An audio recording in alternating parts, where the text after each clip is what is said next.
La única manera que un jugador destaque y vaya a una competencia internacional es con ritmo, es con minutos, es con partidos. Partido juega, a veces dice, profe, yo estaba en tal equipo, ¿y cuántos partidos jugaste? No, uno, entré 10 veces, un minuto. Entonces prefiero ir a un equipo donde voy a jugar 20 partidos y voy a tener ritmo de competencia, voy a madurar, voy a crecer, porque la única manera de crecer y de jugar bien es teniendo minutos, es teniendo experiencia. Igual los técnicos. Dice, profe, no tengo trabajo, como ya no le dan trabajo a los técnicos peruanos, pero el hecho de uno entrenar, ir a una academia, ir a un lugar donde yo pueda colaborar, hasta poniendo un cono, ya estoy teniendo actividad. Quiero antes de nada recibir con un fuerte aplauso al profesor Víctor Rivera.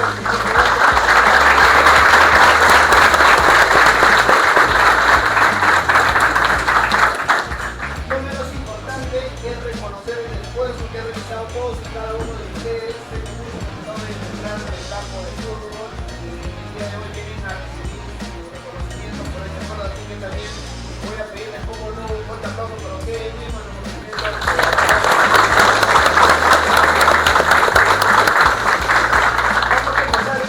Esta sección está destinada a la dirección de equipo y al liderazgo, con una dinámica relacionada a la historia del fútbol peruano. Vamos a ir proyectando algunas imágenes que acá nuestros ponentes nos van a ir relacionando con algún concepto que ellos tengan referente a la imagen que podamos proyectar. Pero antes que nada quiero brindarle la palabra para que puedan saludar a los profesores Víctor Rivera, profesor Kiki, por favor. Bueno, muy buenas tardes a todos, muchachos. Felicitarlos porque el cariño a la vocación que tienen, que tenemos todo lo que es fútbol, nos hace sobreponernos al calor, al estar juntos, que más tarde hay 2 partidos, que esto es parte de la vivencia del fútbol.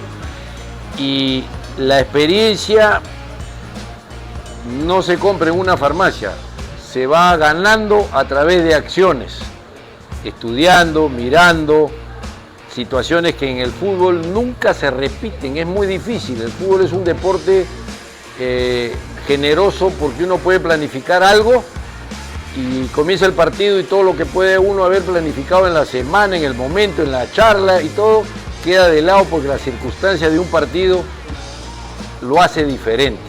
Y para eso los técnicos, ustedes, nosotros tenemos que capacitarnos en estrategia, en manejo de grupo, en manejo de situaciones, ser un poco psicólogos, ser un poco todo, porque acá estamos seguros, y acá el profe Víctor va a hablar después, el mundo de ustedes en este momento es fútbol con la vocación que tienen, pero bueno fuera que todos tuvieran un cuerpo técnico donde esté el preparador físico que mide, el entrenador de arqueros que hace específico, un asistente, un estadista, a lo mejor alguien que tiene problemas, un chico, uno de bienestar social o lo que sea.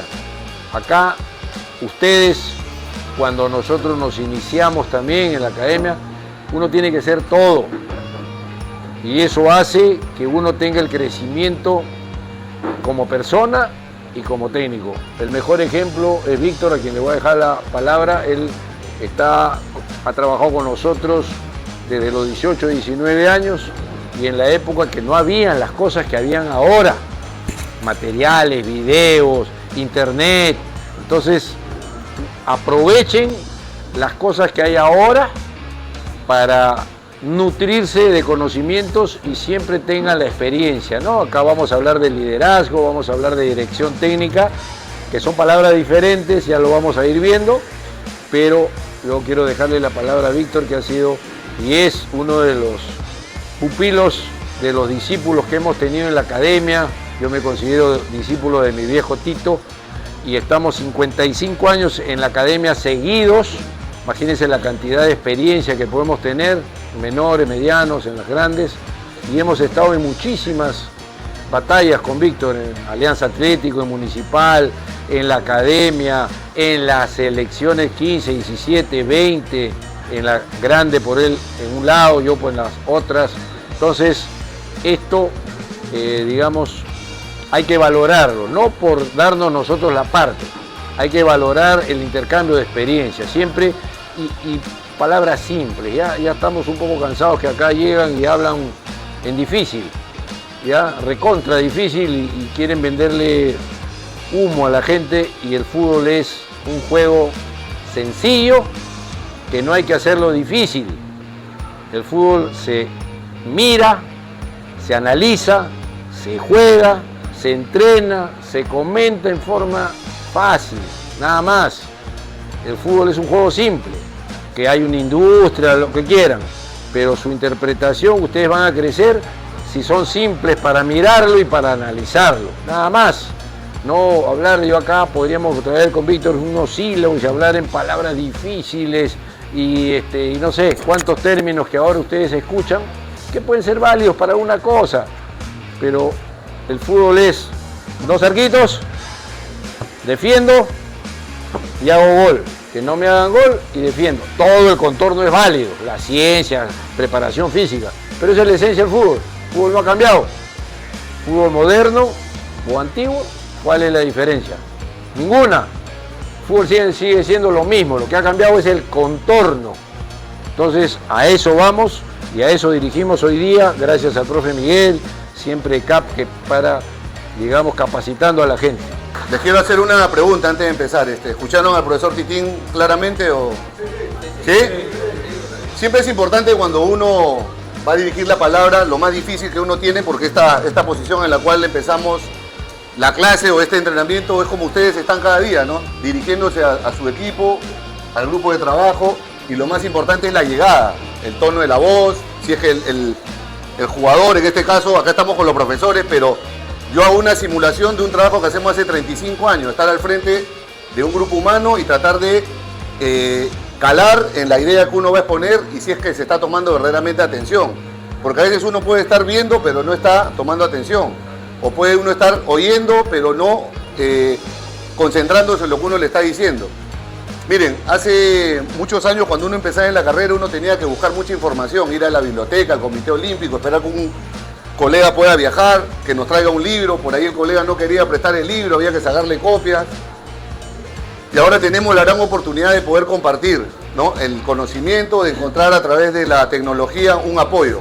Pero en esencia el fútbol tiene mucho que ver con el contacto, con el trato, con la disposición que uno pueda tener, con la llegada que uno puede tener. Y por ello yo los felicito porque ustedes están buscando conocimiento, ¿no? El conocimiento de tomarse el tiempo de un día sábado, como decía el profe Titín, dejar de lado muchas cosas, como otras personas de repente están ya pensando en ver los partidos, pero nosotros llevamos el fútbol en la piel, en la sangre, y siempre nos ha gustado compartir, transmitirlo, estar en las conferencias, en los cursos, y yo he tenido una gran suerte. Justo hoy día que coincidimos con Titín, primera vez que vamos a dar una clase en el CAP juntos, cuando me dijo Miguel Cifuentes, que es el director de CAP, que íbamos a estar juntos. De verdad me emocioné como si fuera mi primer partido, porque lo tuve que ir a recoger a Titín, que para mí es un padre, un maestro, un guía. Empecé muy joven con él en la carrera y todo lo que me transmitió él, y Tito Bravo, que estaba en ese tiempo vivo y con quien viajamos y trataba de robar el conocimiento de lo que era la historia del fútbol peruano, nuestra identidad, nuestra raíz, ¿no? Titín ha tenido la suerte de pertenecer a una generación brillante, ¿no? La época de los mundiales, de los títulos de la Copa América, la aparición de un crack como Hugo Sotil, que marcó historia, que fue campeón con Barcelona, que fue su compañero, ellos jugaron en el Camp Nou. Y bueno, yo le iba robando un poco toda esa experiencia, ¿no? A Tito también le preguntaba cómo era el trabajo, cómo era Valeriano, cómo era Lolo, cómo era Montalvo, Carrasco, jugadores peruanos que brillaron, Juan Seminario, que fue goleador en la Liga Española, y de ahí a Titín le preguntaba todo de Marcos Calderón, de Juan Eduardo Hover, de Mapo. Él tuvo la suerte de ser dirigido por técnicos campeones del mundo, y yo tenía un privilegio, no iba a estar yo con una tiza y pensando que yo sabía más que él. A pesar de que iba a los cursos, yo le transmitía a Titín y todos los días trataba de absorber un poco de su experiencia. Entonces, de eso se trata el fútbol, de compartir. Espero que esta charla o esta ponencia del día de hoy pueda ser útil para ustedes.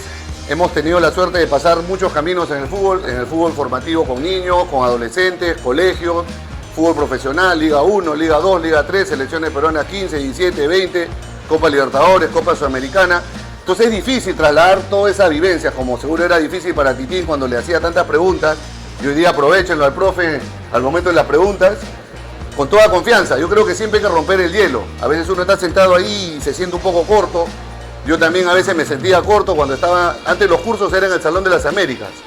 Yo estaba sentado al fondo y cuando había un ponente yo le quería preguntar y lo esperaba hasta que salga.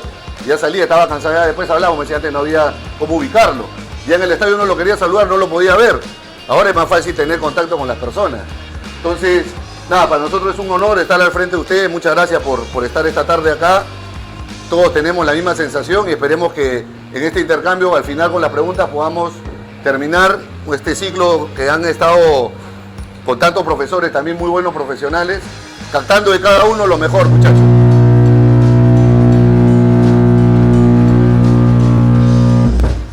Entonces les agradezco y Miguel, empezamos entonces la... Acá utilizar unas imágenes de referencia para que ellos nos puedan brindar un concepto respecto de lo que es el liderazgo de la dirección técnica, en este caso desde el punto de vista de lo que es el entrenador. Tenemos acá la imagen de Ricardo Gareca, profesor en 3 minutos, ¿qué concepto respecto al liderazgo del profesor Ricardo Gareca al mando de la selección? De todas maneras, él se escucha bien, ¿no? Sí. Ya, un líder adaptado como si fuera peruano. Hay muchos extranjeros, con todo respeto, que pueden venir, pero que no tienen la adaptación a la psicología, a la formación del jugador peruano, que es muy difícil. El jugador peruano es extremadamente difícil, desde las épocas de toda la vida, de Manguera Villanueva, Valeriano López, etcétera, etcétera, etcétera, por un lado, y tiene los Lolo Fernández, que Tito, son situaciones. Y el que esté en el medio, que se llama entrenador, tiene que saber manejar el tipo de personalidad. O sea, el entrenador es un líder. El líder no es el que grita más, o el que castiga más, ¿no? O el que habla difícil, que por ahí tiene una lisura y se impone y se imposta. No, el líder es el que tiene llegada con el jugador, llegada para que el jugador rinda lo mejor que pueda sacarle provecho, así de simple. Ya, el resto del trabajo son épocas diferentes. Con Miguel habíamos hablado, Marcos Calderón, otro líder en otro momento, con otro tipo de jugadores que lo ayudaban mucho. Gareca, un líder que supo juntar jugadores talentosos, permitió un trato especial, le dio rienda y lo ajustaba, por ejemplo, a Cueva. El entrenador tiene que ser sabio en qué momento ajusta, en qué momento suelta. Si está un entrenador y lo suelta mucho, perdió el entrenador. Si lo ajusta demasiado, y no es que uno sea tolerante, el jugador ya no le rinde. Igual con los chicos, ustedes pueden encontrar con chicos que no quieren entrenar, otros que le piden simplemente pichanga, partido, profe, otros de 16, 17 años que lo miran como diciendo no te creo. Entonces esa empatía se llama liderazgo primero. Después que el líder, que son ustedes, ya pueden dirigir, ser directores técnicos. Si uno como persona primero no es un líder, no tiene la personalidad, después no va a poder dirigir al final un entrenamiento, un grupo, una charla individual, una estrategia. Sea muy claro, Gareca le agarró la mano a lo que era el fútbol peruano. Hablaba tranquilo, hablaba pausado, no se alteraba, con sus virtudes, con sus defectos, hizo caminar a un grupo, hizo creer a un grupo, que es importante.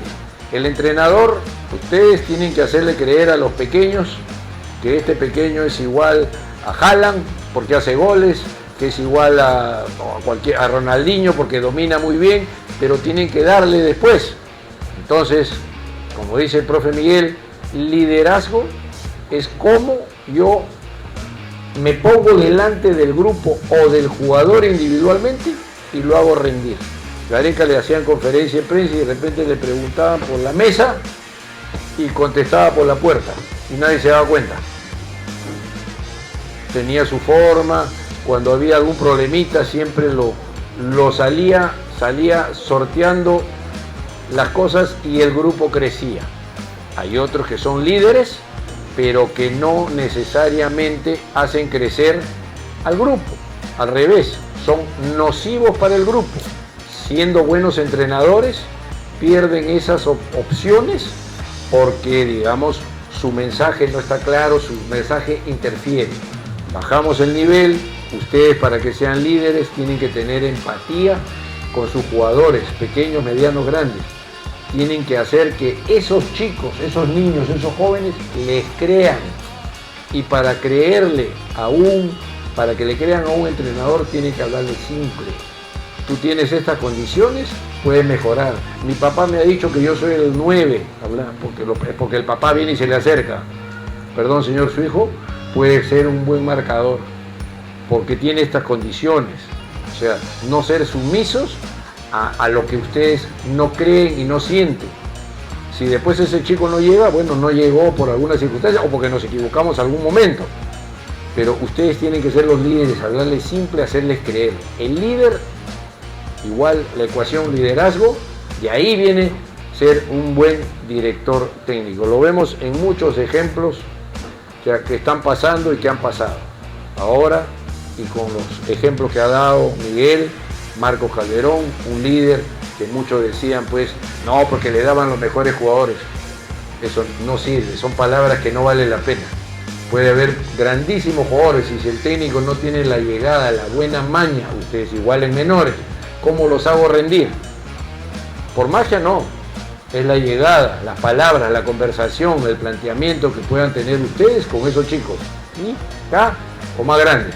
Mayores es otra historia todavía. Es más difícil ser técnico de menores que de mayores, ¿eh? Ojo. Ya, ustedes cuando alguno pase o tiene un equipo de liga, se va a sentir un poco más aliviado, porque al mayor, al joven o al mayor, ustedes le pueden hablar en otros idiomas. Y si se le va la mano en hablarle, pueden corregirlo rápido, muy chiquito lo pueden herir y pueden crear un problema familiar. Entonces el técnico, para ser líder, tiene que tener empatía, tiene que estar preparado, hablar bien, explicar bien, no confundirlo. Ustedes como técnicos quieren ser buenos líderes y buenos directores, no le den tantas instrucciones a un chico en un entrenamiento, en un partido. Anda para acá, haz esto, haz el otro. Cuando ustedes le están hablando la cuarta indicación, el chico ya no sabe ni se acuerda cuál es la primera indicación. Resuman 2 o 3 cosas. Eso es ser buen líder. Palabras exactas, palabras claves, actitud correcta, saludo, mirándolo la cara. Eso es líder. Después soy director técnico, objetivo, planificación, coordinación con mi cuerpo técnico si lo tienen, tiempo del entrenamiento, tengo 1 hora, el partido es, el campeonato es en marzo, voy en retroceso, eso es otra cosa. Eso ya son los lineamientos de director técnico. Está clarito entonces lo que es eso, ¿ya? Listo, profe Miguel. Sí, Titín ha hecho creo una buena descripción del tema. Yo miro la foto y yo me quiero remontar más atrás. El año 2003 fui a Buenos Aires a hacer un curso y Ricardo Gareca estaba como uno de los alumnos, así como están ustedes, y las clases las estaba dictando Washington Tavares, lo estaba dictando Gustavo Alfaro, no, Gustavo Alfaro estaba alumno también, estaba el maestro Tavares, entre otros. Y yo recuerdo que así, como están ustedes sentados, yo me le acerqué en una de las pausas y hablé con él unos minutos y me tomé una foto con él, que la tengo ahí. Y desde ahí estaba al frente de un líder, porque no era una reacción fingida. Él me atendió con mucha amabilidad, me preguntó dónde era, nadie me conocía en ese momento, y conversé con él unos minutos y se me quedó grabado. Cuando él viene a Perú, él viene y dirige la U. Yo estaba en la San Martín y en cada enfrentamiento él siempre tenía la cortesía de cruzar la banca y saludarnos. Y de ida y de vuelta. Cuando fui a Vallejo, algunos jugadores que encontré que él había dirigido me decían, profe, cuando enfrentábamos a la San Martín, el profe Gareca tenía unas palabras siempre muy buenas hacia su persona, ¿no? Del técnico de la San Martín, se nota que es un chico que es sencillo, que dirige bien, pero siempre tenía unas palabras. Entonces desde ahí me iba dando una perspectiva de la calidad de persona de Ricardo. Y el 2015, que fui a la federación, trabajé 2 años con él, ¿no? Cada mañana tenía la suerte de conversar con él, yo llevaba la sub-20 de sparring, y ya ahí empecé a visualizar a un líder en todo el sentido de la palabra, de su amabilidad, el saludo, la gestión de grupo, el manejo de los jugadores, cómo saludaba a los chicos también que él invitaba para que sean parte del entrenamiento, que eran los sub-20. Y cuando nos quedamos hablando, ¿no? Su manera tan sencilla de transmitir el fútbol, como decía Titín, ¿no? Nunca le encontré una palabra complicada. Si bien es cierto, él anexaba todo lo que era importante, que era la parte física, el bioanálisis, los controles, la parte médica, la parte nutricional, pero él estaba concentrado, siempre me decía, en que el jugador peruano era habilidoso, que él había enfrentado a Cueto, a La Rosa, a Panadero Díaz, y que sentía que el Perú tenía una buena genética para jugar bien al fútbol. Y creo que todo eso hizo que lo sepa transmitir al jugador peruano. El jugador peruano también es muy especial, en el trato, en la cultura, en la manera de uno hablarle. Y creo que él supo entender cuál era el estilo que más nos podía, ahora dice modelo de juego, yo diría más el estilo que más nos convenía, que es poner la pelota a ras del piso, que es tratar de jugar, de ser protagonista, de tener el balón. Potenció jugadores como Cueva, que en ese momento cuando fue a la selección había un cuestionamiento, él lo supo llevar, como decía Titín. Bueno, y después se encontró en Yotun, en Tapia, un equilibrio en el medio campo, y un 4-2-3-1 que la selección lo entendió y también se identificaban mucho con él, ¿no? Yo veía el trato, cómo lo saludaban, cómo conversaban, y bueno, esas cosas me dejó esta imagen y estábamos ante una persona que nos iba a clasificar por última vez, bueno, en el último mundial que hemos asistido. Pero yo destaco dos cosas: al inicio de la historia, cuando lo conocí como persona en esos minutos, después como entrenador, pero hay un último detalle: cuando clasificó Perú al mundial yo le mandé un mensaje, ¿no? Yo le mandé un mensaje y él a los 5 minutos me lo contestó, yo se lo enseñé a mi esposa. O sea, me imagino que habrá tenido 800.000 mensajes, pero ¿cómo tuvo ese detalle de contestar? Y en otras circunstancias siempre me ha contestado así, a los 5 minutos, o 10 minutos, qué sé yo. Víctor, saluda a la familia, o sea, siempre la esencia para mí de persona, ¿no? Y por ende, un liderazgo natural, ¿no? No lo vi un tipo autoritario, siempre lo vi un tipo democrático que conversaba.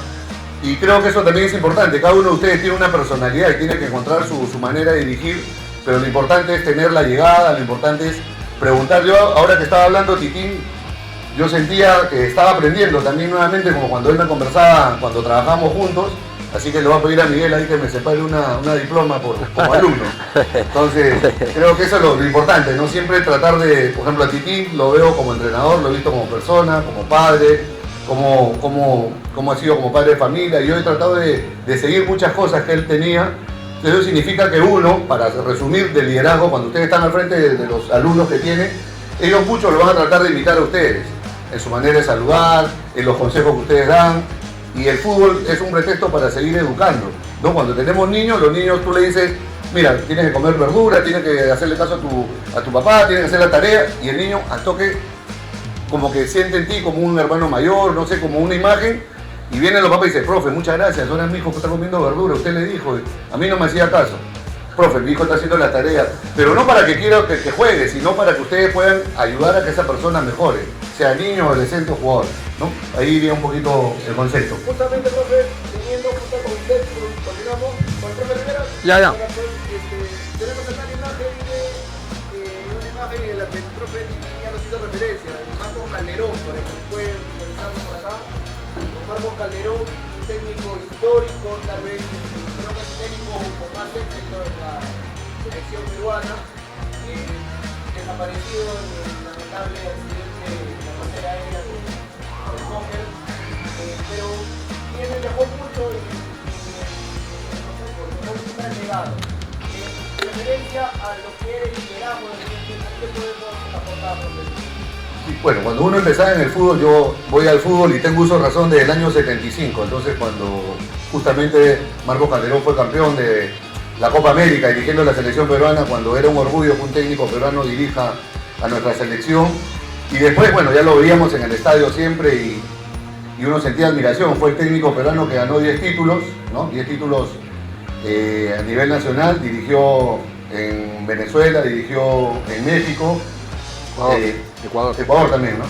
Entonces siempre ha sido una referencia, hasta que he sido muy afortunado porque conocí, incluso en mi matrimonio fue su esposa, fueron sus hijos, sus 2 hijas, y mi amigo Marcos Calderón, que también lleva el nombre de su padre, pero que no le gusta mucho el fútbol. Entonces yo lo visitaba para que él me documente algunas cosas de repente que yo quería saber de él, ¿no? Cómo era en casa, cómo era como padre, como esas cosas. Y él me sacaba una caja con unos recortes, algunas corbatas de él, algunas cosas, y para mí era como explorar un museo. Y después ya he sido muy curioso en preguntar por él a todos los jugadores, ¿no? A tu hermano, a Jaime Dragua, a Tito mismo, que lo conocía, y a mucha gente. Y lo que más destaca, hay una gente, un grupo de personas que no son tan íntimas del fútbol, que creen que solamente ha sido autoritario. También tenía carácter, porque también sabía ver el fútbol, sabía alinear, sabía escoger. Uno, como decía Titín, uno puede tener a todas las figuras del equipo, pero si tú no tienes la llegada, no lo sabes ubicar en la cancha, no sabes alinear bien, no tienes el convencimiento, y ni ellos hacia ti, ni tú hacia ellos, de repente es difícil salir campeón. No es fácil pararse al frente de 30 personas cada mañana y los desafíos que tuvo como entrenador. Para mí el más emocionante fuera de que clasificó a Perú y que yo estaba en el estadio y salí a hacer caravana y siempre quería conocerlo y nunca, una vez estuve cerca de él y no lo pude saludar porque me sentí corto.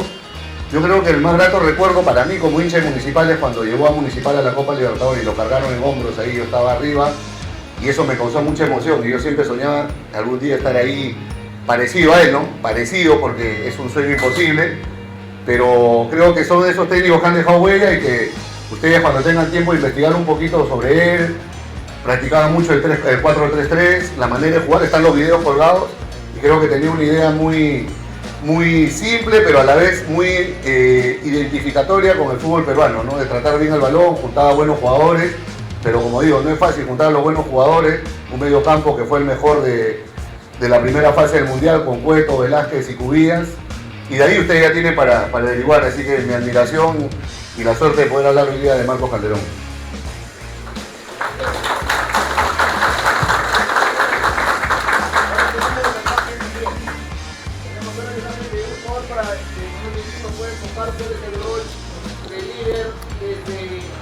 Del campo, por favor, tenemos acá la imagen de este señor que lo ubica. Gran Capi. Bueno, en la historia del fútbol peruano, bueno, primero hacemos una pequeña introducción. Pareciera, no digo por ustedes, que hay siempre una corriente porque ustedes están acá interesados en escuchar, en aprender. Pero pareciera a veces en los medios de comunicación, esos ligeritos, sin ofender a nadie, que son irrespetuosos con la historia del fútbol peruano, que comienzan y te dicen, no está actualizado, era otra época, se jugaba más lento, otra velocidad, palabras que para mí caen de frente a un barranco, ¿ya? Entonces, este tipo de jugadores como Héctor Chupitaz son en el tiempo, vigentes en el tiempo. O sea, un Héctor Chupitaz en el año 65, cuando debuta en primera en Municipal, por si acaso, 6-4 y 6-5, llega a jugar con mi señor padre. Pasa la U en el 6-6, tremenda campaña. Si alguno de ustedes sabe por qué le dicen el capitán, el gran capitán, es porque en esa época, que ya no hay ahora porque los calendarios son diferentes, habían combinado selecciones, alguna asociación o alguna federación hacía partido resto de América con resto de Europa, así de claro, y venían y jugaban Caseri, Elías Figueroa, Reynoso, Meléndez, Pachamén Argentina, X, Y, Z jugadores. Y Héctor Chupitaz, don Héctor Chupitaz, capitán del equipo de América. Entonces hay que ser muy respetuoso, es un capitán, un líder. Yo tuve la gran suerte de jugar con él en la selección y en el Sporting Cristal. Y un líder y un caudillo, ojo, hablando muy poco. Te miraba nada más, 2 palabras, o sea, te contagiaba con su actitud, que es lo que le decía a ustedes. Palabras simples, no gritar, su actitud, como ha dicho el profe Víctor, lo que va, el chiquito, el mediano, el grande, lo va a ver ustedes como su líder, como su papá, como su profesor de colegio, como el referente, y ustedes le dan otro referente futbolístico y yo soy el referente de selección. Bueno, ese señor fue vigente y sigue vigente, hasta ahora se pichanguea y tiene más de 80 años, fuerte como un roble, anécdotas muchas. Él es uno de los que tenía, comparado con Pelé, el salto de doble ritmo. Saltaba y de ahí hacía un impulso, cosa que se llamaba el salto de doble ritmo. Yo tuve la suerte de conversar con él mucho, jugó conmigo en Cristal, y cuando yo estaba haciendo ese programa Charlas de Cuarentena le pregunté de viejo, le decía viejo, jugó conmigo en Cristal, ¿cómo es eso del doble ritmo? Entonces, ¿cómo son las cosas y las anécdotas más sencillas de la vida? Yo iba al colegio en Cañete, tenía mi mochila que pesaba un montón, esas mochilas antiguas, y para ir a mi colegio de la Chácara, yo desde Hualcará, tenía que pasar una acequia que tenía como un par de metros, porque si no tenía que caminar más de 500 metros, me decía, hasta un puente, que había un puentecito de maderita, esos que hay, para dar la vuelta y regresar para allá. ¿Y qué es lo que hacía don Víctor cuando era chibolo, 8, 10, 12 años? Se sacaba la mochila y la tiraba, tomaba carrera y saltaba. Y él decía, si me caía, sonaba, se acababa todo. Y hacía el impulso para llegar al otro lado. O sea, cosas que alguien podría venderle humo y decir, no, el preparador físico del año no sé qué cosa, lo trabajaba. O sea, al Cholo Sotil, que es otro líder, por decir, y me estoy pasando por ahí para contarles a ustedes el respeto que debe haber en el fútbol peruano por la gente, como hay ahora y como hay anterior. El Cholo Sotil, por ejemplo, no hablaba, le metían más patadas. Triunfó en Barcelona, compañero mío 5 años, siempre calladito, tranquilo, y así son los líderes como el Capi, como Chumpi. Entonces, esas cosas tienen que perdurar en la historia que ustedes transmiten. La historia, así como nosotros somos históricos y respetamos a don Miguel Grau, a don Alfonso Ugarte, a tanta gente en la historia y sabemos las cosas, lo caballero que fue Miguel Grau en la guerra con Chile y todo, también hay que respetar a esta gente, porque le decían capitán de América, porque era el doble impulso. Ahora recién ha salido hace un año y medio un video del gol que hace Perico León contra Argentina, un pase de Chumpi que salió por el lado izquierdo, tenía una salida maravillosa por el lado izquierdo y un revés que la tira así y hace un pasesazo. Entonces son cosas, y ahora ha salido, ¿no? Esa historia, ¿no? Como saldrá la del Cholo con Barcelona y como todo. Entonces, respeten la historia. Yo lo único que tengo que resumir del profe Miguel es que es uno de los líderes y los grandes jugadores que ha habido en el fútbol peruano. Para mi opinión, él con don Julio Meléndez, los mejores centrales de la historia del fútbol, y no creo que haya otros por el momento, hasta que sigamos viviendo, no creo que haya eso, un par más como esos dos.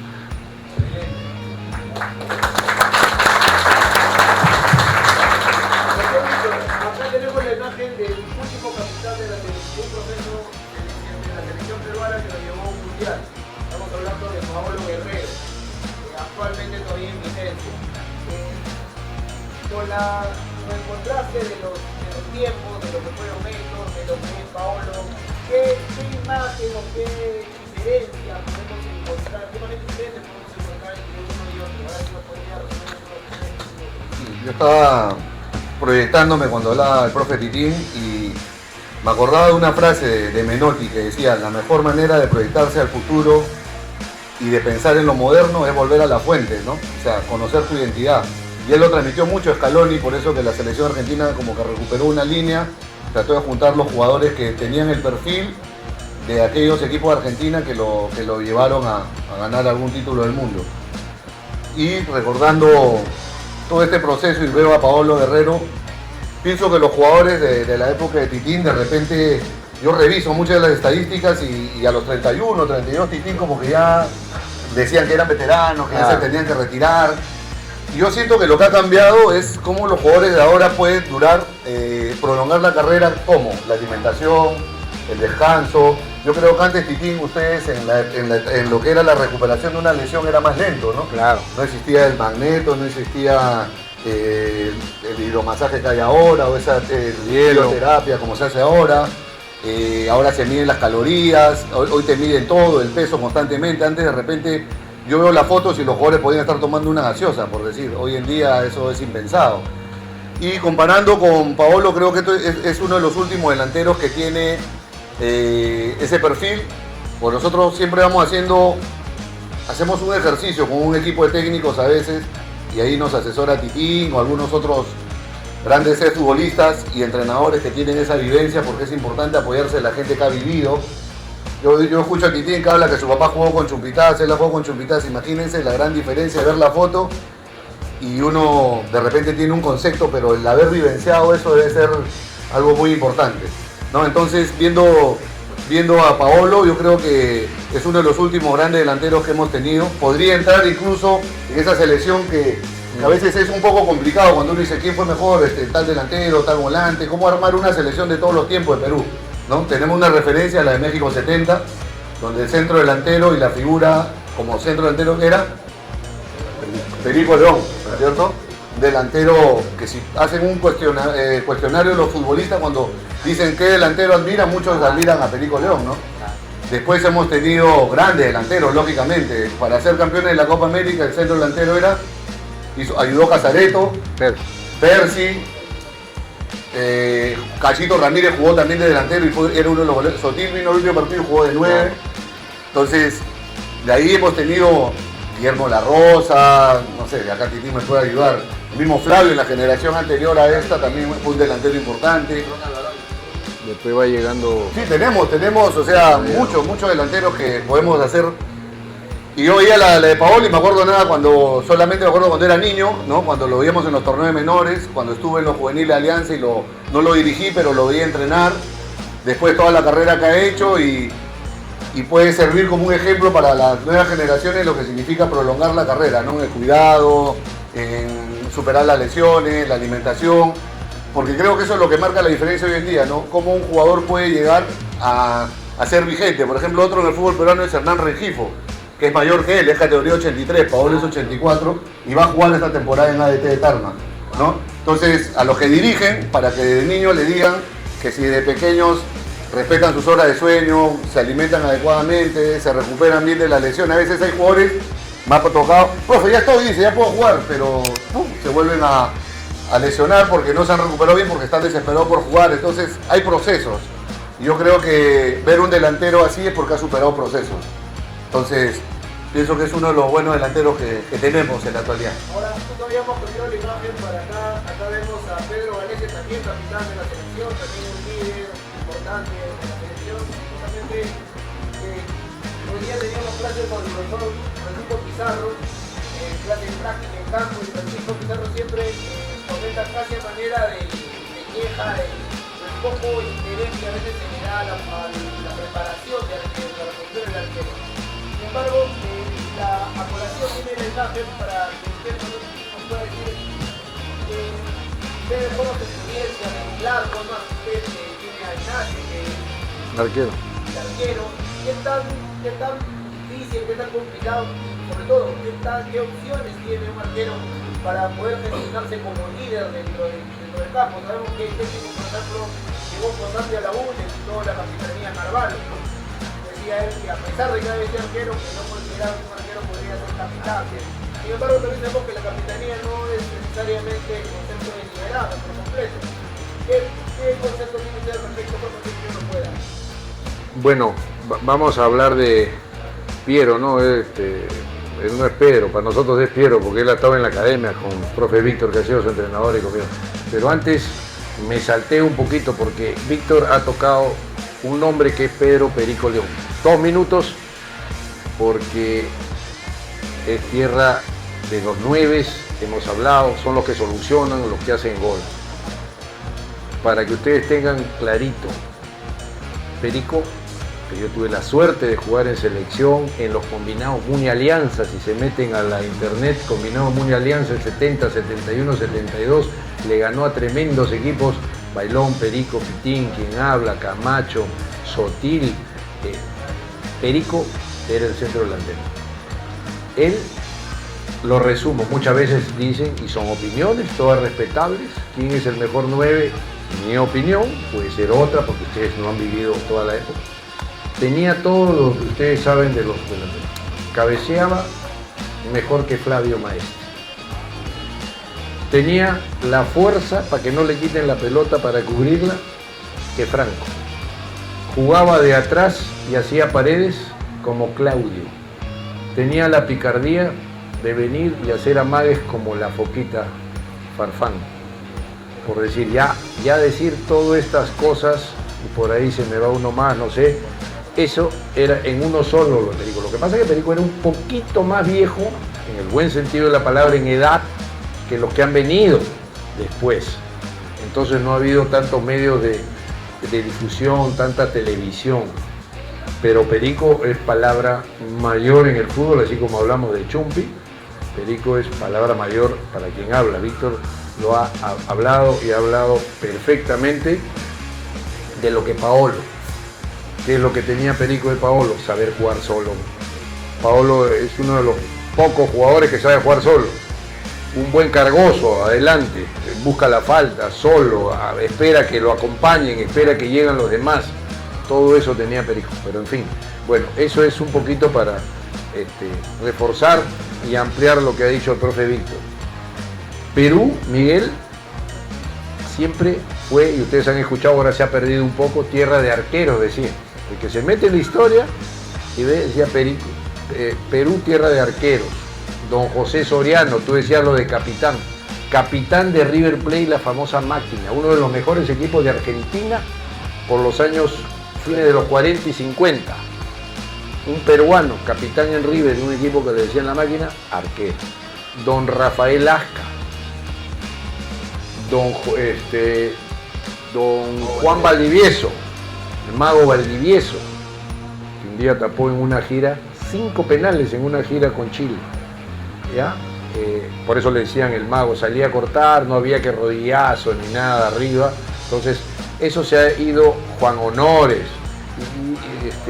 Rafael Asca, Walter Ormeño, que triunfó, el Superman, le decían, medía como 2 metros. Entonces, históricamente había una secuencia de grandes arqueros, después van llegando Rodolfo Bazán, algunos en Alianza, y después los que ustedes conocen, viene ya la generación de la escuela argentina que llega a Perú, en cualquier orden. Llega Ramón, líder también de atrás, gritón, HH Ballesteros, sobriedad. Lucho López, que jugó conmigo en el Municipal, que después lo llevaron a Colombia, lo nacionalizaron. Subzuc, después Oscar Ibáñez, el viejo Valerio. Todo eso es una historia que se pierde un poquito, buenos nacionalizados, grandes arqueros, mejores personas, y se pierde un poquito lo peruano con González Ganosa, con Miguelón Miranda y por ahí algún otro, con todo respeto. O Sartor, el blindado Sartor. ¿Ya? Entonces, llegamos a Galese, es como un resurgimiento de que apareció un arquero, como en la época que uno que no era nacionalizado. Hemos tenido más de 20 años arqueros nacionalizados, lo cual no está mal, porque Perú no los tenía, lo decidieron así. Pero este chico tiene una historia, y Víctor sabe, lo ha entrenado. Este chico era lo más humilde, venía con su mamá de Villa Salvador, en micro, a entrenar en la academia, en el Jockey Club, en San Borja también, con nosotros en la academia. Su mamá, un premio a la constancia, ¿ya? Humilde, de los 7, 8 años, entrenar en esa época, como dice el profe Víctor, que no había muchos medios auditivos y visuales para entrenar un arquero, que tenía las ganas que tenía este chico cuando era. Entonces, este es un chico, y es de hablar poco, ojo, palabras justitas, claritas, una persona derecha, justa. Entonces tú decías, Miguel, el capitán del equipo puede ser el arquero. A veces uno dice, para defender el argumento que lo nombré capitán, sí, porque mira todo de atrás. Es válido. De atrás grita, llega, como era el loco Ramón. Sus gritos se escuchaban hasta el otro arco. Cada uno tiene su estilo. Para ser capitán puede ser el arquero, puede ser el puntero izquierdo, puede ser cualquiera.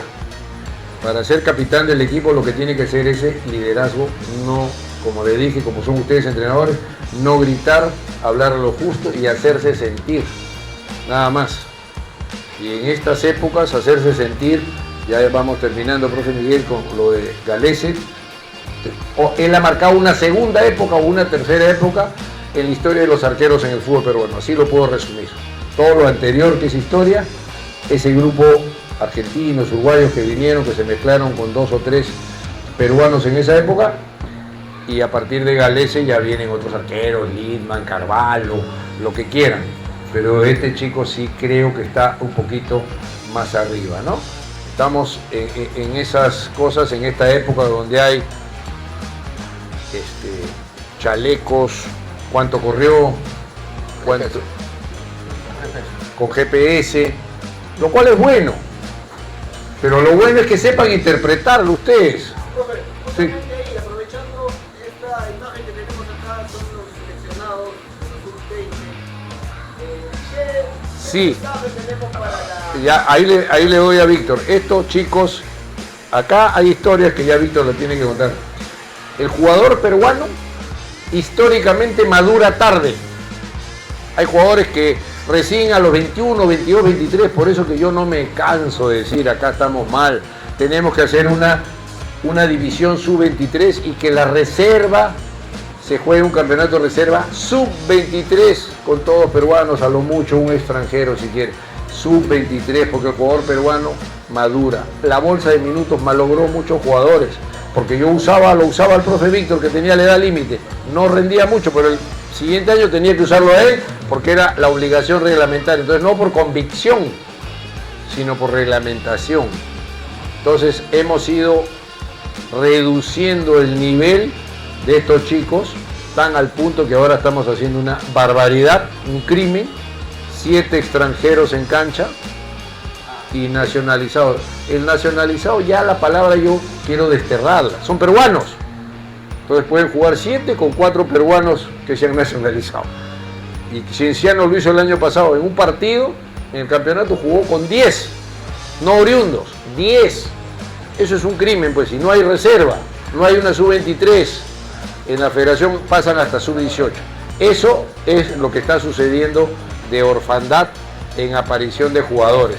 Profe Víctor fue uno de los que llegó, si no me equivoco, Víctor, a un hexagonal final y lo perdió por un punto, en épocas difíciles, hablando de sub-20. Así que ese es, digamos, mi concepto de la no aparición. Ya hablamos de Galese y Víctor habla ahora de lo que es menores sub-20. Gracias, profe Titín. Yo quería un poquito regresar a lo de Paolo Guerrero, porque yo no hice la descripción, porque ustedes todos lo hemos visto, lo vemos, cómo controla el balón, cómo me identifico con lo que dice el profe Titín, de que sabe jugar solo como un único delantero, puede jugar con 2 delanteros, sabe retener la jugada para apoyarse en los compañeros, gana las espaldas de los defensas, a veces pivotea al primer palo. O sea, tiene varias virtudes que yo, a ustedes es difícil darle la descripción, porque por eso yo cuando he estudiado el fútbol siempre me gusta ir un poco atrás, de dónde venía, qué inspiración pudo haber habido antes, cómo se jugaba antes, porque eso a mí me ha ayudado a siempre entender el fútbol, ¿no? Porque es como que el DNI que ustedes tienen, ¿no? El DNI, el documento es lo que ustedes lo identifican como su partida de nacimiento. A mí, el fútbol que me identifica es el que yo me enamoré de niño en la tribuna, con todos los jugadores que vi, ¿no? Yo soñaba hacer una gambeta de Sotil, hacer un centro como Blitas, un pase como Cueto, una guachita como Titín de cuando en vez, ¿no? Un cabezazo como La Rosa. Entonces nosotros veíamos a los jugadores, los admirábamos mucho. Y para mí, después cuando he sido entrenador profesional y he tenido la suerte de, entre comillas, cruzármelos, yo le doy la mano, pero con admiración. Pero siento que se está perdiendo eso de nosotros los peruanos. Cada vez que va a hablar un peruano, no, por lo que decía el profe, ¿no? Está desactualizado, que no sabe cuándo fue, cuándo pasó, que tienen que revisar. Mis hijos saben toda la historia, saben un partido del año 70 hasta un partido de la Premier League, y no es su profesión. Pero yo siempre hago que tengan admiración y respeto por quienes nos hicieron vivir el fútbol con historia, y por eso que nosotros estamos acá todos sentados, porque en algún momento nuestros padres, nuestros abuelos nos llevaron a la cancha, y eso hace que nosotros querramos ser entrenadores o lo hayamos jugado profesional, semiprofesional o amateur. Entonces no le describía lo de Paolo, y lo de Piero Galese. Titín hace digo Piero porque nosotros lo conocíamos, pero Piero, y yo lo hice debutar en la San Martín en el fútbol profesional. Y ahí nomás ya cierro lo de Piero Galese, porque Nosotros teníamos al Lau Butrón que estaba en un momento brillante, tapaba los penales, íbamos punteros. El segundo arquero era Marco Flores, arquero que también había sido titular en Alianza y era un arquero de experiencia. El tercer arquero era Ricardo Farro, en Escalera, ¿no? Porque Ricardo Farro de Alianza lo llevé a Municipal. Y él con 17 años fue arquero titular en la segunda, el 2004, y peleamos el ascenso hasta el final. Y va San Martín como tercer arquero. Y el cuarto arquero era Galese. Pero nunca le vi a Galese, siendo el cuarto arquero, una mala actitud, un llegar tarde, se quedaba 5 minutos más, 15 minutos. Y yo siempre recuerdo una anécdota que yo me la acercaba. ¿Cómo estás, Pedro? ¿Cómo estás, Pedro? No, bien, profe. Siempre aprendiendo, me decía, ¿no? De Leao, de Marco, he visto tal cosa, se quedaba practicando. Y siempre una sonrisa y la mano. Y como dice el profe Titín, no hablaba mucho. Hasta que me lo tenía en la cabeza, hasta que llegó un momento que lo pude hacer debutar. Y ese es el recuerdo más lindo que uno puede tener, porque uno los ha visto de niño, el esfuerzo, cómo los padres se sacrifican para llevarlo al entrenamiento, las cosas que dejan de hacer, y a veces algunos pueden llegar. No todos llegan, lamentablemente en el fútbol hay un estudio de la FIFA, el último reporte es que en todo el mundo, solamente de los que nosotros entrenamos desde niños, llega el 1%. O sea, nosotros los que estamos aquí trabajamos para el otro 99% también, que requiere que le entrenemos, le enseñemos, compartamos, pero no sabemos si van a ser jugadores profesionales. Ahí no podemos tener una bola de cristal, pero sí se van a quedar con el recuerdo, con el trato, con el saludo, con la puntualidad y con todo lo que ustedes les puedan transmitir. Y con respecto a la sub-20, es una categoría difícil, yo creo que ya el profe Titín hizo una descripción. Cuando yo fui al Sudamericano sub-20 solo vi un jugador que había jugado en primera división, se apellidaba Canales, no sé si se recuerda, un chico Canales que jugó en León de Huánuco, en Alianza, un zurdo. No, no recuerdo ahorita el nombre exactamente, pero era el que tenía más minutos en primera. El resto no habían jugado en primera división, 30 partidos en Nacional, en River, y esa es la pequeña desventaja que a veces tenemos de que los jugadores no tienen la oportunidad o maduran tarde, porque si ustedes ven la conformación de los equipos ahora que empieza el campeonato la otra semana, la mayoría de delanteros no son jóvenes ni son peruanos, siempre son jugadores referentes grandes que traen para un poco reforzar esa línea. Y entonces el jugador que es joven no tiene espacio para jugar. Y si no tiene un espacio en la Liga 2 o en una reserva, en un sub-23 que no hay, de repente por eso que a veces cuesta que un jugador agarre ritmo. La única manera que un jugador destaque y vaya a una competencia internacional es con ritmo, es con minutos, es con partidos. Partidos jugados, a veces dice, profe, yo estaba en tal equipo, ¿y cuántos partidos jugaste? No, uno, entré 10 veces un minuto. Entonces prefiero ir a un equipo donde voy a jugar 20 partidos y voy a tener ritmo de competencia, voy a madurar, voy a crecer, porque la única manera de crecer y de jugar bien es teniendo minutos, es teniendo experiencia. Igual los técnicos, dice, profe, no tengo trabajo, como ya no le dan trabajo a los técnicos peruanos, pero el hecho de uno entrenar, ir a una academia, ir a un lugar donde yo pueda colaborar, hasta poniendo un cono, ya estoy teniendo actividad. Si no, el entrenador también, como se puede decir, pierde esa frecuencia. De repente digo, no estoy entrenando. Yo, si no estoy entrenando, estoy, gracias a Dios, dando estas clases que permiten interactuar y nosotros también refrescar cosas. Y cuando hacemos las clases virtuales tocamos temas, ¿no? Método de entrenamiento, dirección de equipo, y voy a algunos sitios a ver los entrenamientos y voy bajando los videos tratando de ver los espacios reducidos, los rondos, la presión, la salida, y vamos tratando de adaptar. Y cuando dirijo, ni que hablar. Entonces, el fútbol para mí es práctica, definitivamente, para los técnicos y para los jugadores. Y eso creo que es uno de los problemas de las selecciones cuando nos toca competir a nivel internacional. Para mayor información sobre el curso de Dirección Técnica en el Fútbol, haz clic en el enlace de WhatsApp que aparecerá en la descripción o en el primer comentario. ¡Te esperamos!